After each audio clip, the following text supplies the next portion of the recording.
Continuamos con nuestro recorrido en la historia. Estamos analizando al catolicismo romano desde cómo fue que el dogma fue avanzando en medio de ellos y en medio de todas las discusiones internas que la Iglesia católica vivió.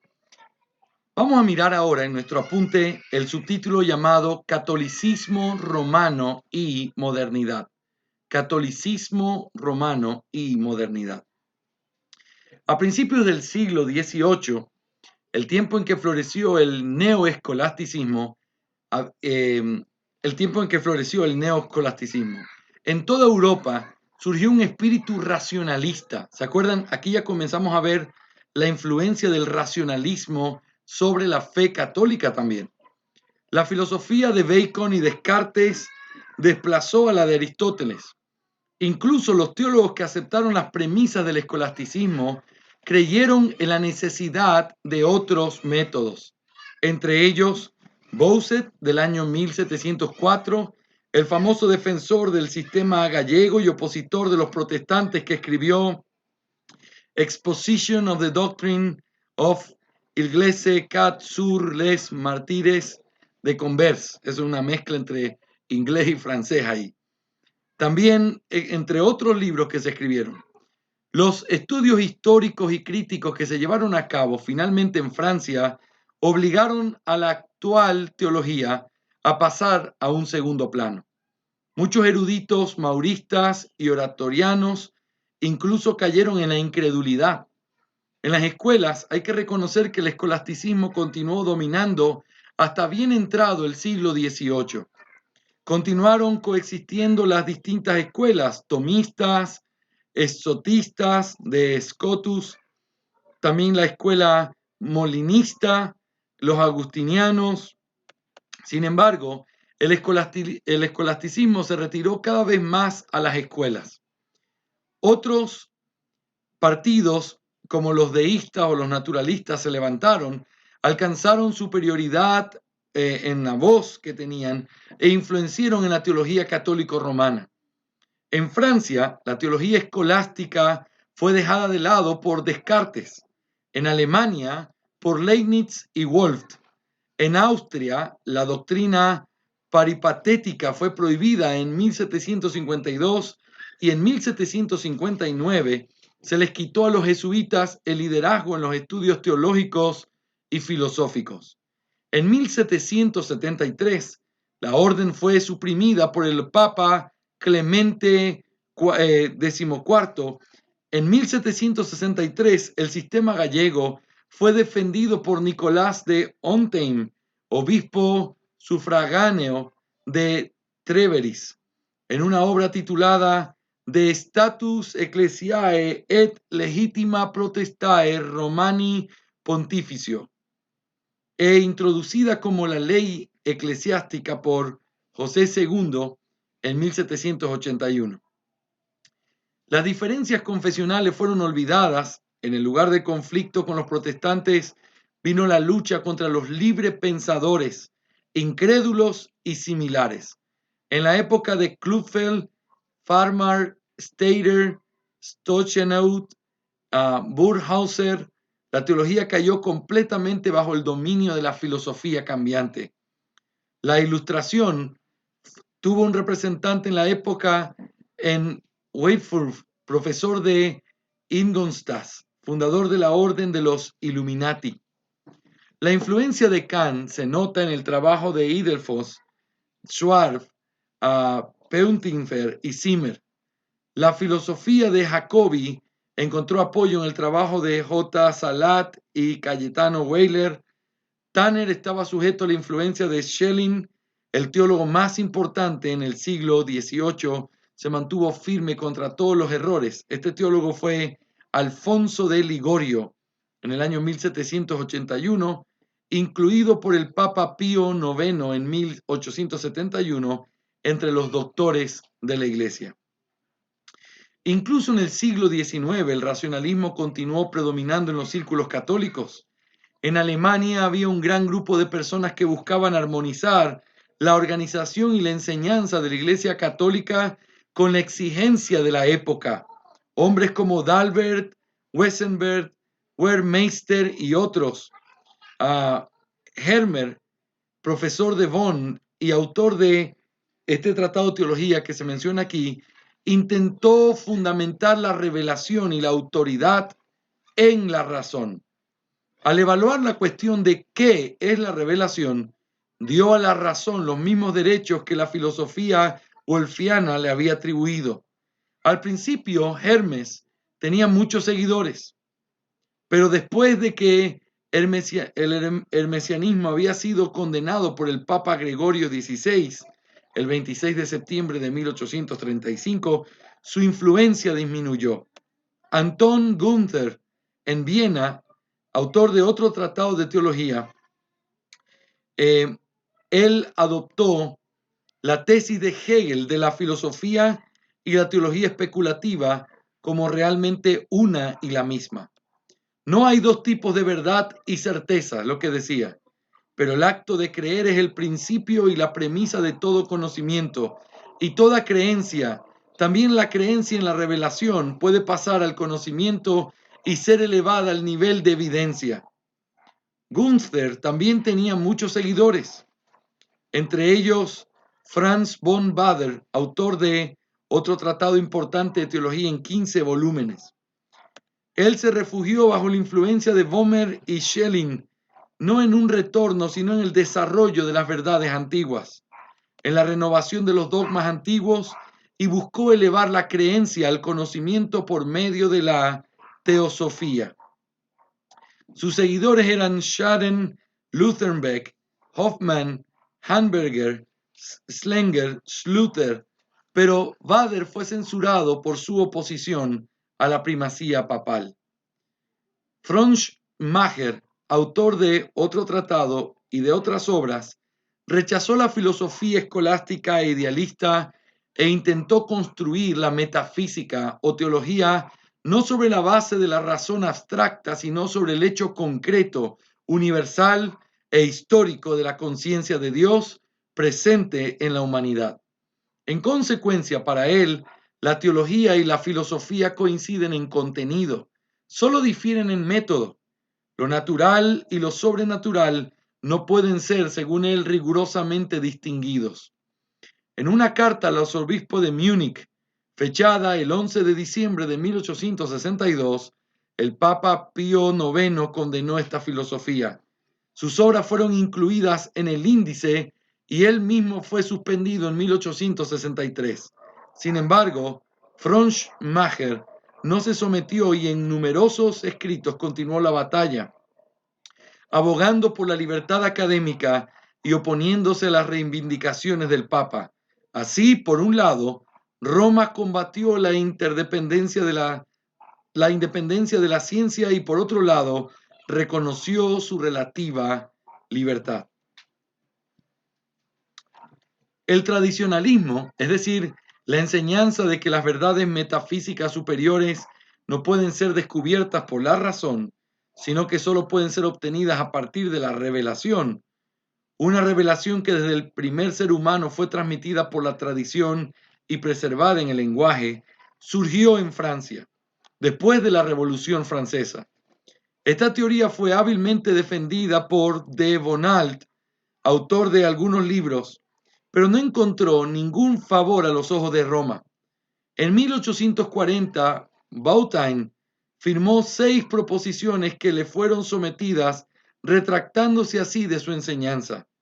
El ontologismo de Gerlt, de Ghiberti, Rosmini, Grati, Urbach y otros, un ontologismo arraigado en el ideísmo de Merenbranch, que derivó toda verdad superior de la institución inmediata de Dios y de las ideas, fue también condenada.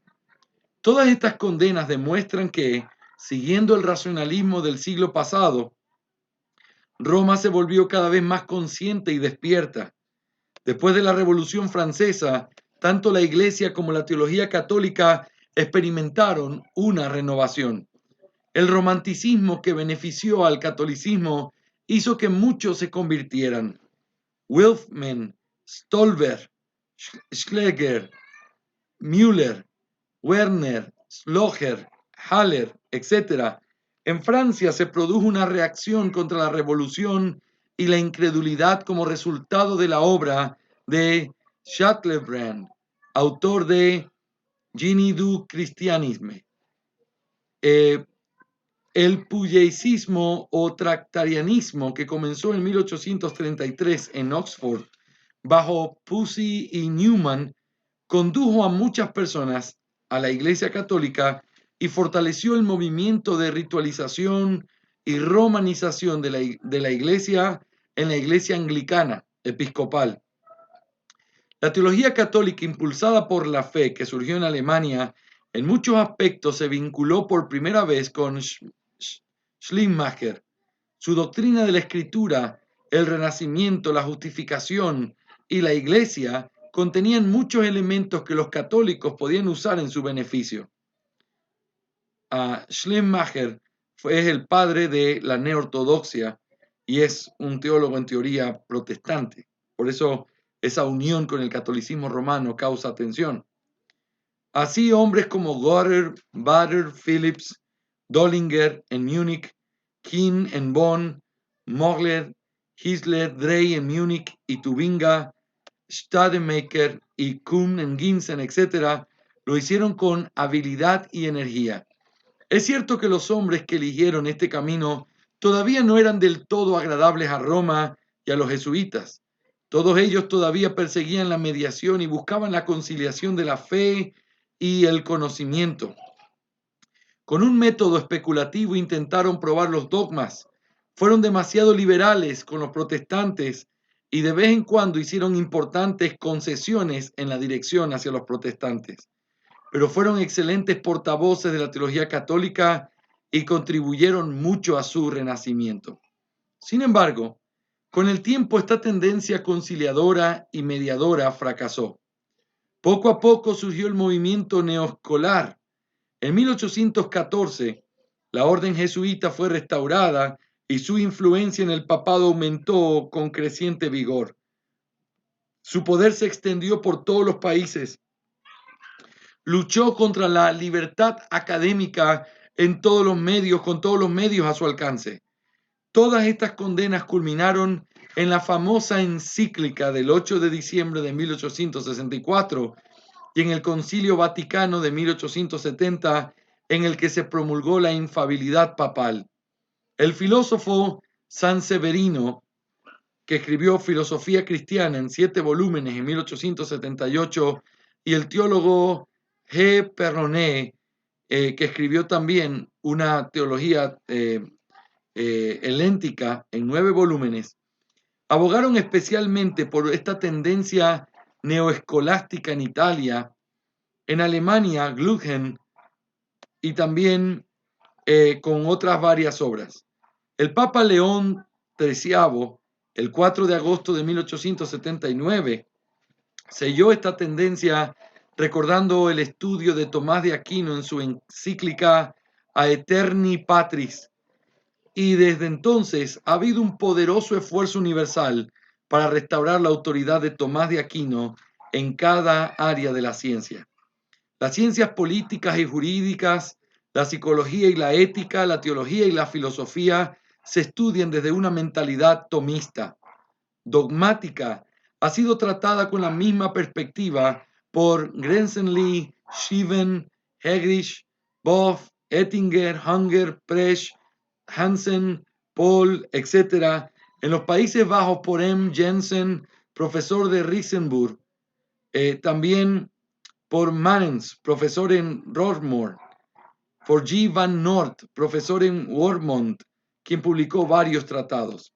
Sin embargo, la recomendación de estudiar a Tomás no ha logrado la unidad deseada en la Iglesia Católica y en la teología católica. Por un lado, se hace evidente una y otra vez que el tomismo permanece restringido a un círculo de hombres eruditos, a centros de estudio y obras de erudición, y no controla la vida religiosa de los creyentes católicos romanos. Aunque la doctrina establecida todavía está siendo reconocida, no nutre ni anima la piedad católica. Este último, al menos en gran parte, no nace del dogma, sino que es llamado a ser y mantenido por los sacramentos y las buenas obras, los rosarios y las reliquias, las peregrinaciones y los milagros, los amuletos y los escapularios. Dependiendo del tiempo, lugar y circunstancias, la devoción católica crea consistentemente nuevas formas y actualmente se enfoca en mayor medida en la veneración de los santos, la devoción a María y la adoración del corazón físico de Jesús. La superstición y la idolatría, que aumentan de manera alarmante entre los católicos, no son contrarrestados por el clero, sino que incluso son favorecidos y alentados por papas como Pío IX y León XIII. Con vista a esta continuación de corrupción del cristianismo original, uno no se sorprende por el surgimiento de una tendencia como el americanismo o el catolicismo romanista. Este movimiento se caracteriza en general por el hecho de que, contrariamente al programa de estudios de 1864, reconocen mucho de lo que es bueno en la cultura, la ciencia, la filosofía, el arte y la literatura modernas en las corrientes y movimientos de los tiempos modernos. También exige que la Iglesia se reconcilie con este hecho mediante una serie de concesiones en la doctrina y en la vida, en la organización y en la práctica. El protestantismo positivo no debe basar grandes expectativas en este movimiento, como tampoco en las del antiguo catolicismo. No procede de un principio profundamente religioso o moral como la Reforma, y este movimiento entre los católicos carece de un estándar firme por el cual evaluar la verdad y el error en la doctrina y la vida del cristianismo católico. No puede dar una idea clara de la base, el carácter y el límite de las reformas que propone, y su parentesco con el febronismo y el josefinismo hace probable que, al igual que estos otros movimientos, sea un fenómeno pasajero e impotente para dar una dirección diferente al desarrollo de la Iglesia católica y a la teología católica. Sin embargo, el catolicismo reformista es un movimiento que tiene un mensaje para Roma y lo convoca a la autoevaluación y a la revisión. En Estados Unidos, Inglaterra, Francia, Alemania, Austria e Italia se están difundiendo con gran fuerza. Logra ganarse la lealtad de un gran número de personas y difunden sus ideas a través de folletos, libros y publicaciones periódicas. Por lo tanto, expresa y refuerza en grandes círculos, especialmente en el clero, la profunda insatisfacción sentida en la Iglesia Católica por su propia condición, organización y desarrollo. Incluso la condena del americanismo por el Papa en una comunicación al cardenal Gibbons, fechada 22 de enero de 1899, no ha detenido su progreso. La seriedad del movimiento libre de Roma no consiste en el número de convertidos que agrega a los rollos del protestantismo positivo o negativo, sino en el profundo conflicto que hace visible en la Iglesia Católica entre la fe antigua y la conciencia moderna. Mis hermanos, lo que nosotros encontramos aquí es cómo el catolicismo romano se fue degradando, luego llega la Reforma, como bien nos decía nuestro amado Oscar, al sentirse completamente atacada, comienza a resurgir ciertas cosas, pero aún con eso, el catolicismo romano nunca termina de reformarse de una manera apropiada, sino que permanece dentro de una cosa completamente limitada. ¿Por qué? Porque hay un completo divorcio entre la realidad de la fe protestante que surgió de un corazón que quiere honrar al Señor, de una fuente de autoridad verdadera que es inmutable. El catolicismo no tiene una fuente así y no tiene un corazón así. Hay tantos intereses políticos que nunca han permitido ni permitirán que la iglesia pueda reformarse. Por eso Bavinck dice de manera apropiada, los cristianos no deberían tener mucha esperanza al mirar el catolicismo romano como una iglesia que podría reformarse, mejorar o cambiar. Bavinck vivió en este tiempo, pero nosotros vimos en los años 1960, algunos años después de Bavinck, cómo la iglesia católica apostó por una visión de un evangelio completamente social. Y entonces existe la teología de la liberación que tiene su origen en Latinoamérica y el evangelio social que tiene que ver con una tendencia de que el verdadero evangelio no es tanto un asunto dogmático, religioso, sino ser una buena persona, ayudar al prójimo, ayudar a los más pobres. Lastimosamente, esta tendencia romana también ha afectado el protestantismo del siglo XXI, empezando en los Estados Unidos de Norteamérica. Todos estos aspectos son parte de cómo la iglesia se ha ido derivando, nunca mejorando, sino a veces como queriendo regresar del mal camino que tomaron, pero nunca volviendo a la verdad, lo cual es imposible.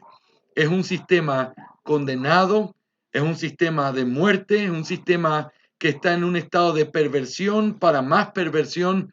No hay manera de salir de Roma o de tratar de reformar Roma a menos que salgas de ella y completamente abandones lo que ella dice. Este ha sido el pensamiento desde el tiempo de la Reforma y por eso muchos vieron a Roma como la gran Babilonia, como la gran ramera, que no tiene esperanza, sino que está profetizado su destrucción y su condenación al final.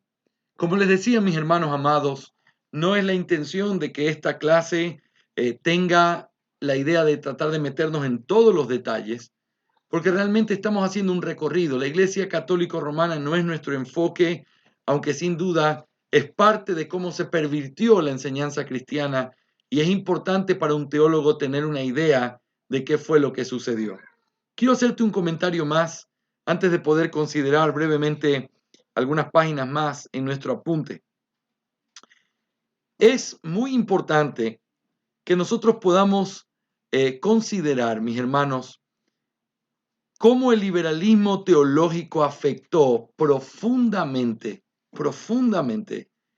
todo lo que tiene que ver con la Iglesia Católica Romana también. Este concepto de tratar de coincidir o hacer coincidir la fe cristiana con el razonamiento. Acuérdense, el periodo de la Ilustración llega al mundo. Comienza a cuestionarse todo. La Iglesia Católica también sufre esa realidad.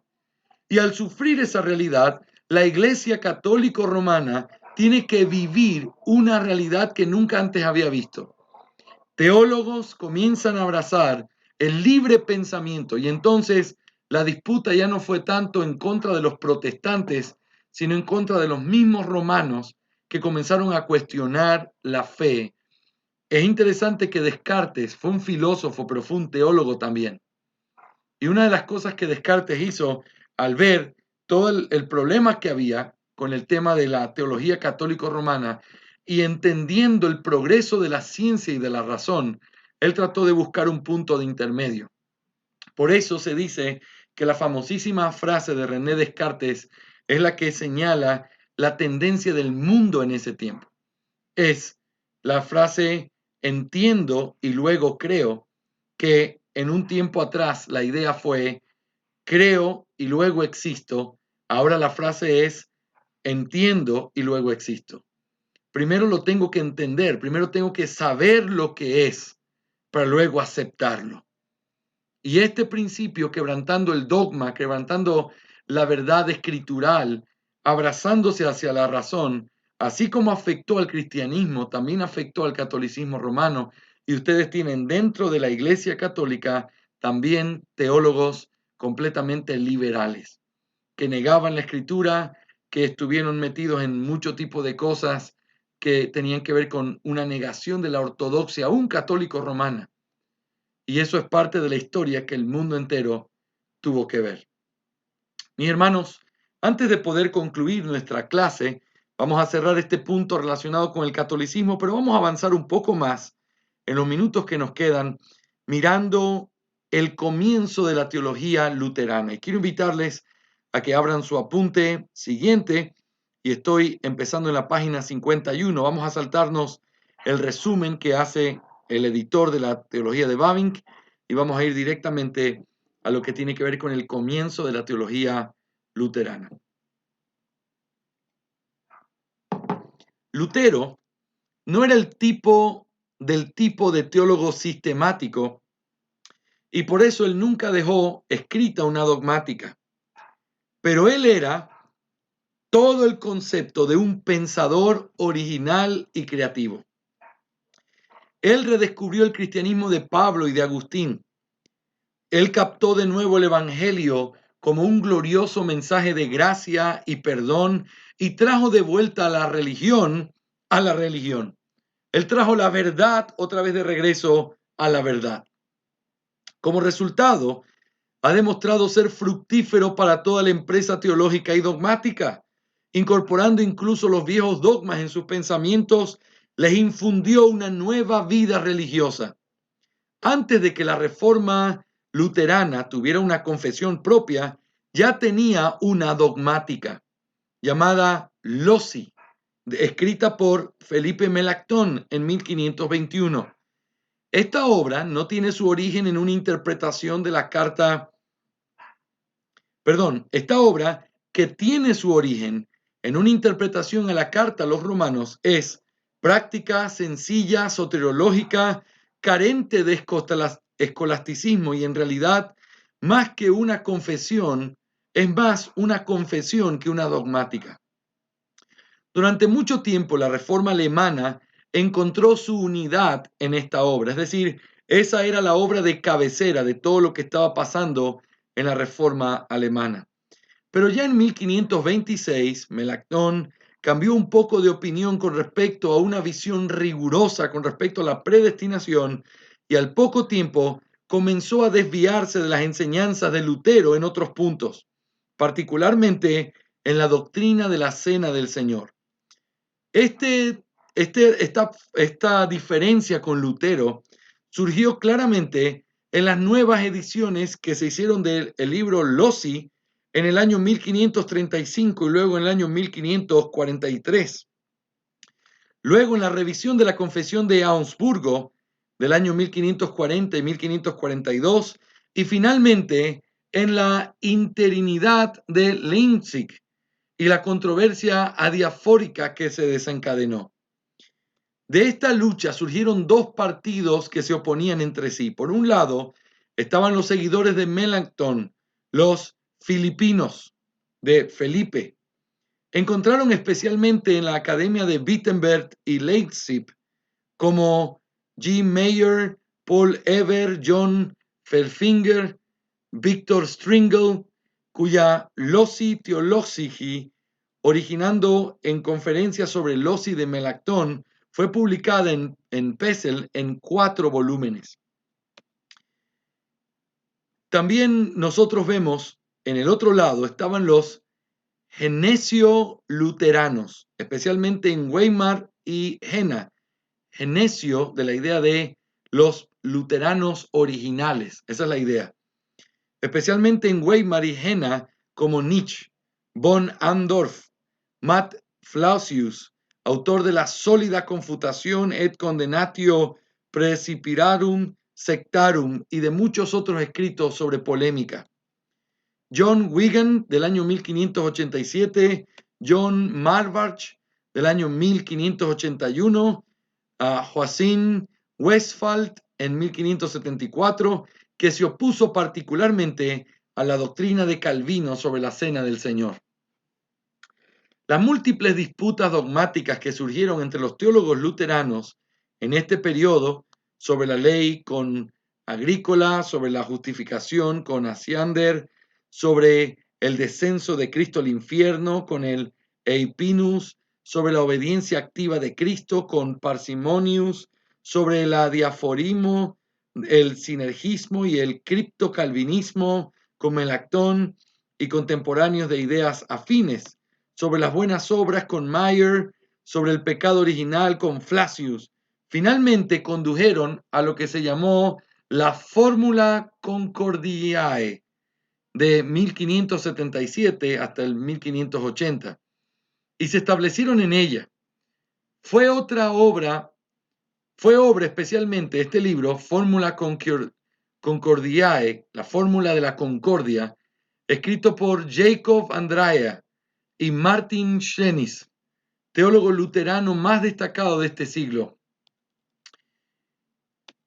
El dogma luterano, al que se le dio así forma definitiva, fue discutido y desarrollado escolásticamente en el siglo XVII, empezando por Herbrand, que fue ampliado significativamente este libro que empezó en el año 1573, se amplió en el año 1578, y Hafenref, que escribió Loci Theologica Certam Metodo ad Ratione en libro 3 Tributi. Este tratamiento escolástico fue continuado por Leonard Hutter, que escribió Compendium Locorum Theologiae ex Scriptura Sara et Librum Concordae Collectum, y John Gerard, que escribió Loci Communes Theologici en 9 tomos. La mejor edición es la de Cotta, reimpresa en Berlín, Leipzig, en 1864 al 75, y culminó en Dannhauer en 1666. Hulsenmann en 1635, Colovius 1683, Kensdel 1688, Olas 1713, Honig 1664. El poder de esta dogmática reside en su objetividad. Los dogmas ya estaban hechos y el sujeto humano se le sometió sin crítica. Solo se desarrollaron y aplicaron de manera exegética, dogmática histórica, polémica, escolástica y práctica. Pero ya en el siglo XVII surgió una reacción contra este método. El filipinismo, o los seguidores de Felipe Melanchthon, no había sido superado por la fórmula de la concordia. Seguían teniendo sus exponentes, particularmente en las personas de Altdorf y Helmstadt. George Calixtus, profesor de Helmstadt, como resultado de su estudio de Aristóteles, su conocimiento de teólogos católicos y reformados y su aversión a la ortodoxia escolástica, desarrolló una teología moderada e irónica. En sus obras de Praecipius Religionis Christianae Captivus en 1613 y también Epitome Theologiae en 1619 y De Immortalitate Anime et Resurrectio Mortis en 1627. Él abogó por una separación más clara entre la filosofía y la teología. También regresó al cristianismo original de los primeros 4 siglos para encontrar una base para la unión entre luteranos, reformados y católicos en aquellas que todas las confesiones cristianas tienen en común, en aquellas cosas que tienen en común. Esto es lo que pasó con el luteranismo. Nosotros podemos ver los vestigios del luteranismo el día de hoy casi apagados, muy sacramentalistas, muy tradicionalistas, y realmente de alguna manera se estancó, y esta división fue el inicio de eso. Eso nos lleva, en segundo lugar, en esta parte de la historia, a considerar el pietismo y el racionalismo. El pietismo y el racionalismo. Les pido que se sostengan un poco más y escuchen con atención. Estas cosas son importantes en nuestro recorrido. Naturalmente, Calixto, con su sincretismo, encontró mucha oposición. Pero la era de la objetividad había pasado. En el siglo XVIII, el sujeto humano se afirmó, declarando sus derechos y resistiendo al poder del objetivo. En el pietismo del periodo entre 1700 y 1730, la piedad subjetiva fue adoptada como punto de partida, siendo el punto de gravedad transferido del objeto al sujeto. Spener, el padre del pietismo, en 1635 a 1705, ejerció una enorme influencia por su personalidad y sus obras. En Isle, los pietistas más prominentes fueron Frank Breinhoff, Kellinghausen, Joachim Lange, Rambach. En Gutenberg, en las obras de Heidenberg en 1704, Wengel en 1752 y Oettinger en 1782.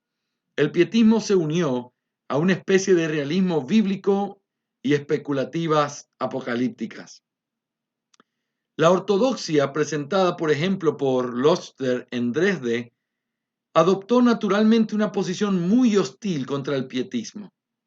Pero la ortodoxia había tenido en su día, en los años 1730 al 60, en las personas de Udeus y también Weizmann, Crucius, Walch y su hijo W.C. Walch. La ortodoxia estaba unida al pietismo en ese tiempo. La ortodoxia se movió en la dirección de una piedad cálida, enfatizó la práctica de la fe, fue reacia a la sutileza escolástica, moderada en sus polémicas y dedicó sus energías especialmente a las indagaciones históricas aprendidas. Atkins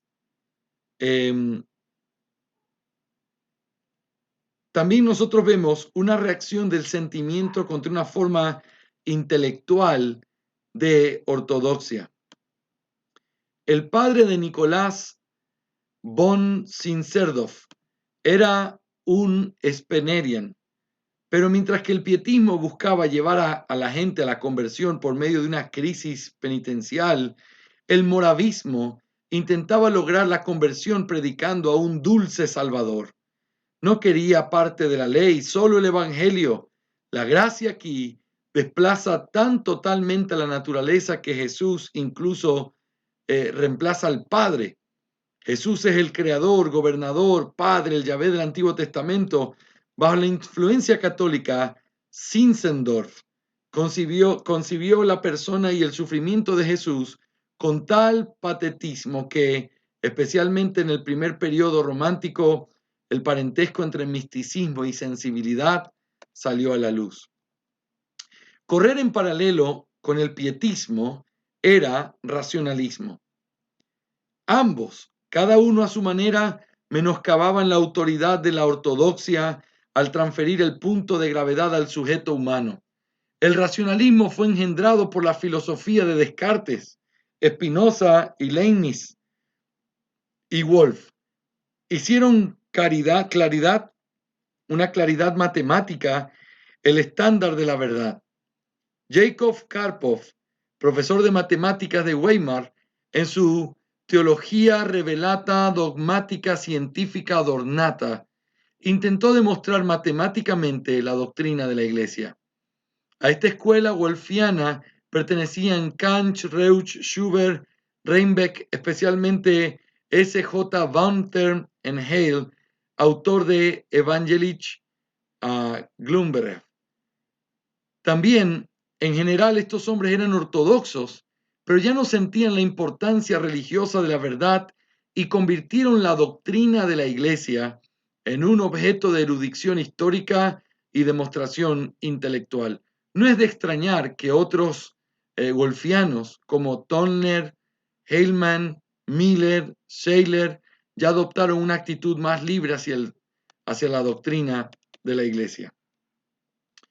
Después de 1760, cuando esta tendencia racionalista fue alimentada y reforzada desde fuera por el deísmo británico y la incredulidad francesa, René Descartes, surgió en Alemania la Ilustración, un movimiento que buscaba llevar el intelecto de sentido común del individuo a una posición de dominio sobre toda la verdad objetiva.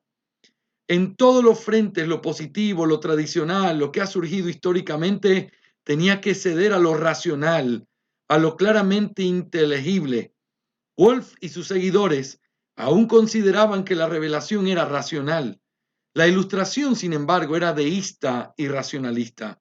Federico el Grande era su rey, Berlín su centro, la revista Allgemeine Bibliothek su medio de comunicación. La dogmática fue hecha desde adentro de esta mentalidad racionalista por hombres como Teller,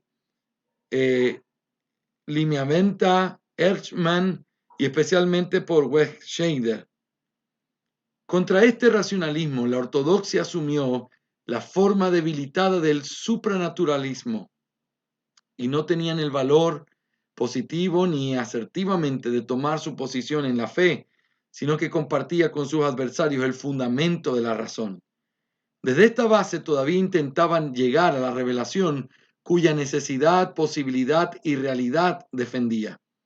Pero en su visión, su contenido se fue reduciendo gradualmente en alcance. Los dogmas eran, en la medida de lo posible, despojados de sus rasgos ofensivos y adaptados a la razón por la llamada representación bíblica. Este cargo fue ocupado por Doderlein en el Instituto Theologiae, por Morus, por Naff y especialmente por Reinhardt, entre otros. Todos ellos trataron de hacer un intento por reconciliar el racionalismo y el supranaturalismo. Así que nosotros vamos a llegar hasta aquí el día de hoy, pero lo que encontramos después es cómo triunfa la filosofía en medio del escenario que nosotros tenemos por delante. Quiero que noten, mis hermanos, cómo producto de todo lo que sucedió y cómo el mundo iba levantándose de ese estado de oscuridad en el que estuvo en la Edad Media, mucho de este racionalismo, mucha de esta parte científica trató de comenzar a despegar de una forma en la que comenzó a cuestionarse el dogma. En Francia se llegó a través de la teoría de René Descartes, a una completa incredulidad. En Alemania se llegó a la Ilustración, donde había un concepto racional que era la marca que golpeó todo el mundo conocido. Contra esto tuvo que luchar la teología cristiana también en algunos grupos, y entonces del pietismo, que no fue otra cosa que un rechazo a la parte dogmática o al hecho de encerrarse en dogmas, del pietismo se fue completamente hacia el otro lado, a un racionalismo. La fe fue atacada por ambos extremos, o por aquellos que no querían la parte de dogmática y que se les imponga, sino que tenía que haber una vida de piedad, y divorciaron la piedad del entendimiento académico, y en segundo lugar, aquellos que cuestionaron la verdad escritural a través de poner a la razón o a otras cosas como el centro de aquello que mide lo que es verdadero y lo que no es verdadero. Lo que quiero hacerles notar, mis amados estudiantes, es que en la historia del mundo, en lo que nosotros vemos en la historia del mundo, hay un progreso. Ese progreso, que no siempre fue un progreso para bien, pero fue un movimiento, fue un desarrollo. El mundo, lo que el mundo vivió, afectó la iglesia, afectó la fe, afectó la dogmática. Por eso, tan importante la enseñanza confesional. Por eso, tan importante sostenerse sobre dogmas antiguos y no sobre las tendencias de ciertas cosas que van cambiando con el tiempo. Yo quiero darles como una tarea para esta tarde el hecho de que ustedes puedan leer El triunfo de la filosofía, que se encuentra aquí, son unas pocas páginas, para que puedan ver cómo también esa tendencia de la filosofía hizo que se moviera de alguna manera toda esta tendencia dentro de la teología que había en esos días. Así que el día de mañana vamos a mirar lo que pasó con el luteranismo, y vamos también a aprovechar para considerar algunas cosas relacionadas sobre uno de los temas que considero fundamentales y sumamente importantes para nosotros en nuestro estudio, en este estudio histórico, que es el hecho de mirar el escolasticismo reformado y poder analizar dos o tres cosas. En eso vamos a invertir nuestras últimas clases, donde podamos mirar cómo eso tiene mucho provecho y qué equilibrio debemos tener para poder enfrentar todo lo que nosotros vivimos y la forma en cómo nosotros hacemos teología. Así que, mis hermanos, vamos a parar aquí nuestra clase por hoy, y vamos a, después de parar la clase, tener un tiempo de preguntas y respuestas. Que el Señor les bendiga a todos.